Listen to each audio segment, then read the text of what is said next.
Portfolios are king in the freelance industry. I've been part of many opportunities where I've reviewed portfolios for photographers, for students, and there's some mistakes that I notice people are making. The biggest mistake that most creatives make with their portfolios is they try to clamp in so much, and our mentors would tell us to kill our darlings. Those are situations whereby you really like the image, but it's really repetitive, or there is a stronger image than it. What type of photography do you want to do?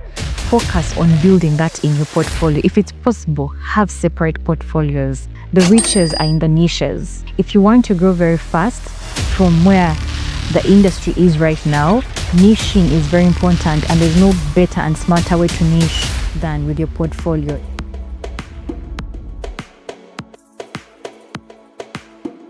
Hi guys, it's so good to be back here and connect with you again. For those of you that are tuning in for the first time, my name is Miriam Watsemba and I'm a documentary photographer and trainer based in Uganda. If there's anything you get to know about me today, it's the fact that I am very passionate about the personal growth of creatives in the freelance industry, and that is the reason for this YouTube video. So thank you for tuning in to this episode. If you didn't watch last week's video, I would recommend for you to rush there and have a look at it. It was titled How to Professionalize Your Brand as a Creative in the Freelance Industry. And one of the points we mentioned in that video was about working on your portfolio. Now, the thing we did in that video on that point is that we went so much in what your portfolio should look like, the things, good practices, things that you should do to make your portfolio work for you. So in this video, I want to delve a bit deeper in some of the mistakes that many creatives, especially photographers, make with their work portfolios. Now, even if you're not a photographer or videographer, whether you are into service business like cakes, weddings, decor, whatever kind of freelance work you're doing, even tech like UI and UX design, you ought to have a portfolio for your work if you're going to thrive in the freelance industry.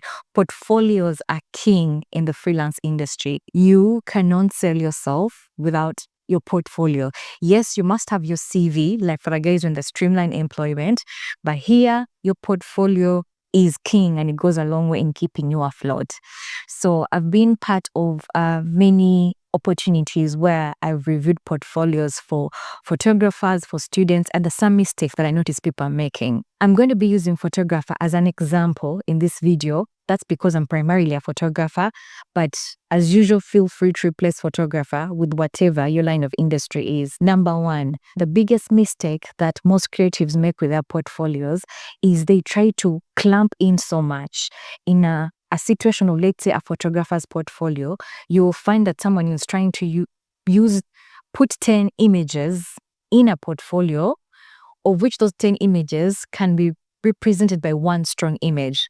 So if you can have one strong image to say what 10 images are doing, you are better off having your one strong image in the portfolio or 3 strong images instead of having 10 weak images altogether or 10 not so strong images. The issue with that is even if you have one very strong image, people are going to judge you by your weakest image. So try to make sure you comb through your options and make sure that your portfolio is only showing your strongest images. There is an adage in photography where we like to say, killing your darlings, killing your darlings. It's something I learned from my mentorship journey with the Uganda Press Photo Award, and our mentors would tell us to kill our darlings. Those are situations whereby you really like the image, but it's really repetitive, or there is a stronger image than it as much as you like that angle. You have to learn how to kill your darlings such that your portfolio is comprised of only your strong images, like every image should be hitting. Okay, so the first mistake that you should avoid making is using too many images for something that can be communicated with just one. Number two, the second mistake that I notice most photographers making is you will find that when you're starting out, you're doing several things. Let's say if you're baking cakes, you're baking birthdays, you're baking weddings, you doing cakes with soft icing, with hard icing, you're doing documentary, you're doing weddings, you're doing birthdays, you're doing all sorts of things, right? And the mistake comes that when you're making your portfolio, you want to get every work you've ever done, every project you've ever worked on, you want to put it in your portfolio. That's not how portfolios work, because portfolios are meant to sell you to the future that you want. So for example, if you have a goal to become a photojournalist, right? But however, in real life, you still need to make some money. It's not every day that you're letting work as a photojournalist. Some days you're doing gigs of a birthday, you're doing gigs of a proposal. You don't have to put all that stuff in your portfolio. The point to take away from this is you must make sure that your portfolio is reflecting the kind of genre of photography that you actually want to do. What type of photography do you want to do? Focus on building that in your portfolio. If it's possible, have separate portfolios. If you know that you're using, let's say, birthdays and proposals as a cash cow, have a portfolio for just those. If you look at this screen, you will see that I am a documentary photographer and this is my documentary portfolio. However, I love interior design and product photography. So I also have another portfolio over here that is showing my interior and product photography work. So the client that comes to me because of product photography work does not have to see children being immunized in my portfolio. And the client that is coming and is interested in working with children and documenting women and refugees is not interested in seeing how beautiful these candles look like.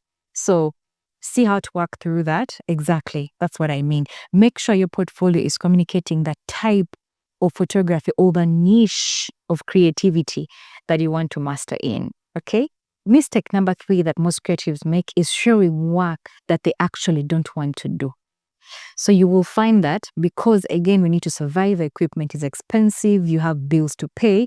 Sometimes you are taking on certain jobs because those jobs are giving you money, but it's not the kind of work that you actually want to do, or your dream kind of work. And then when you're making your portfolio, because that's the only work that you have, you're forced to put it in your portfolio. Every time you show a client your portfolio, you're showing them that this is what you actually, your portfolio is like a vision for your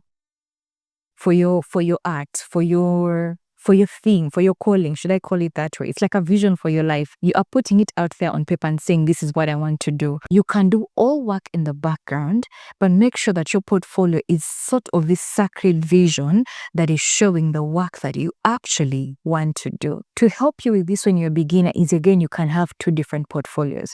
You can be building a portfolio that shows exactly what you want to do, and then you can have a portfolio that helps you get paid, but you must make sure that you're in a constant and disciplined process of updating the portfolio that shows the work that you actually want to do. That's how you build a niche and you grow very fast. Today, I was listening to a YouTube video about social media. He's called A Call Away Marketing, and he mentioned something very interesting. He said, the riches are in the niches. The riches are in the niches. If you want to grow very fast from where the industry is right now, niching is very important, and there's no better and smarter way to niche than with your portfolio, even if on the ground you're still doing a bit of everything. And the last mistake that I've noticed most creatives make is once they have their portfolio ready, then they just keep it. Your portfolio is like a roadmap.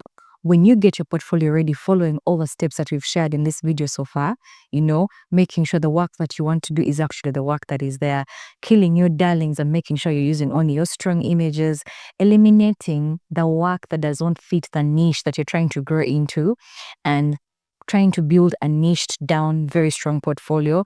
After you do that, I want you to study that portfolio and let it guide you to where your client is. Look at your portfolio, look at the kind of work that is in it, the kind of niche that it communicates, who is the person that hires people that give that kind of solution that you're giving in your portfolio. Are they a communications person? Are they a person who's about to get married? Are they a person who just gave birth to a child? Are they a young parent? What age are they? Create a persona of the individual who is most likely to buy into the solution that you're presenting in your portfolio. Once you figure out that persona, you can even give them a name. You can create a male and a female one, their age bracket and everything. Then find out where those people hang out. What kind of media are they consuming? I hope that by now the people I'm talking to are already well versed to the fact that social media is no longer social media. It is simply media. All we have now is media. So what kind of media is that persona consuming? When I say media, I mean even social media. I need you to stop thinking of social media as social media. That's a whole other video for another day. We'll get there. Find out what kind of media those people are consuming and go put your portfolio in front of them. Now, when you go there, you do not just get your portfolio and put it there, bam, like that. That's when I start getting to think like a media strategy. How do I make my portfolio digestible in terms of content, in terms of infographics, in terms of posts, in terms of videos? Your portfolio can give you content for a whole 6 months or a whole year. So when you get it right, it becomes a roadmap for your social media game, which helps you have a strategic, well thought out media plan that puts you right in front of a client that you actually want to work with. So the next time you think about your portfolio, think about it as something that is very key and keen in the freelance industry, and take it seriously. And if you have any questions, feel free to shoot them. And if you'd want us to go any in-depth, any further, I am happy to dive into and answer any of the questions that you might have. But for now, happy learning, happy executing as usual. Bye. See you in the next one.